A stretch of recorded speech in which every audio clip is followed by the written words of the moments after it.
اور پھر ان کا مقدر بھی آئس میں بدل جانا ہوگا، آئس اور بس آئس۔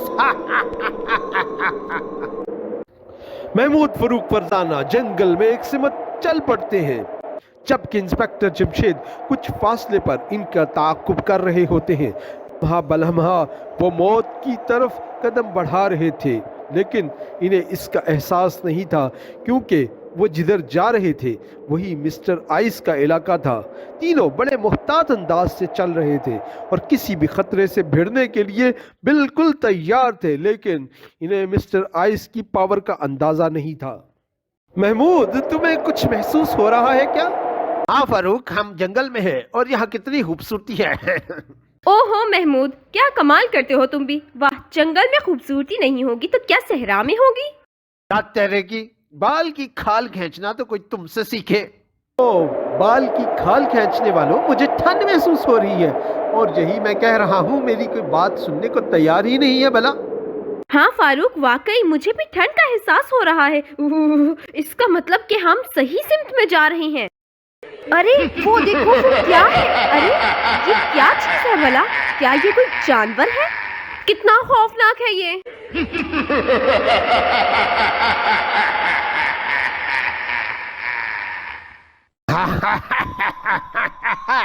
بڑی ہمت دکھائی تم لوگوں نے جو خود موت کی طرف آ گئے ہو۔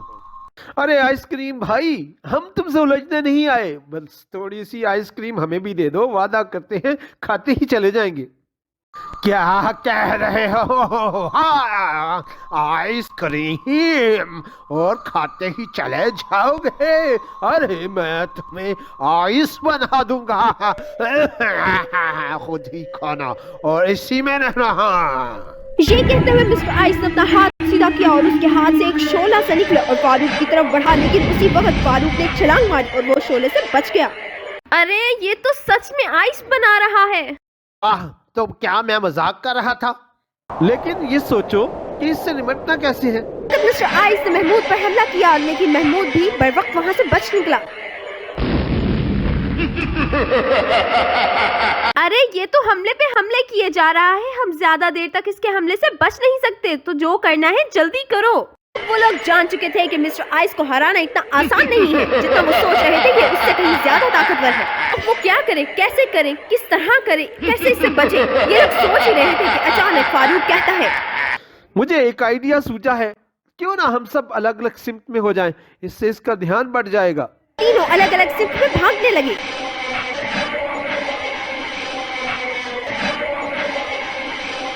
مسٹر آئس سوچنے لگا کہ وہ کس پر سب سے پہلے حملہ کرے۔ ارے کائرو، کہاں بھاگتے ہو؟ مجھ سے بچ کر، آج تک کوئی مجھ سے بچ نہیں سکا۔ فاروق نے اپنی جیب سے ایک چھوٹا سا بم نکالا اور اس نے اس کی پن نکال کر مسٹر آئس کے طرف پھینکی۔ مسٹر آئس کے ہاتھ پر جا پھٹا اور اس کا ہاتھ پگھل گیا۔ وہ مارا نشانہ صحیح جگہ پر لگا ہے۔ کچھ دیر بعد اس کا ہاتھ دوبارہ ٹھیک ہو گیا اور وہ لوگ یہ دیکھ کر بہت حیران ہوئے۔ اب وہ کیا کریں، کیسے کریں، کس طرح کریں، کیسے اس سے بچیں، یہ لوگ سوچ ہی رہے تھے کہ ارے اجنبیوں، ان چیزوں کا مجھ پر کوئی اثر نہیں، مجھے مسٹر چیٹ نے بہت ہی طاقتور بنایا ہے۔ چلو محمود اور فاروق، یہاں سے کھسکنے کا وقت آ گیا ہے، کو ہم بعد میں دیکھ لیں گے۔ یہ کہتے ہوئے وہ تینوں درختوں کی آڑ لیتے ہوئے وہاں سے نکل پڑے اور تھوڑی ہی دیر بعد وہ سب وہاں اکٹھے ہو گئے جہاں انسپکٹر جمشید ان کا انتظار کر رہے تھے۔ مسٹر چیٹ اور مسٹر آئس ایک غار میں موجود تھے۔ مجھے پتا چلا ہے کہ انسپکٹر جمشید اور اس کے بچے اس جنگل میں آ چکے ہیں۔ جی، اور میرا ٹاکرا بھی ان سے ہو چکا ہے، لیکن افسوس وہ میرے ہاتھوں سے بچنے میں کامیاب ہو گئے۔ تو یہ بات ہے، یہ لوگ واقعی بڑے ہوشیار تیز ہیں، لیکن ہم سے بچ کر کہاں جائیں گے؟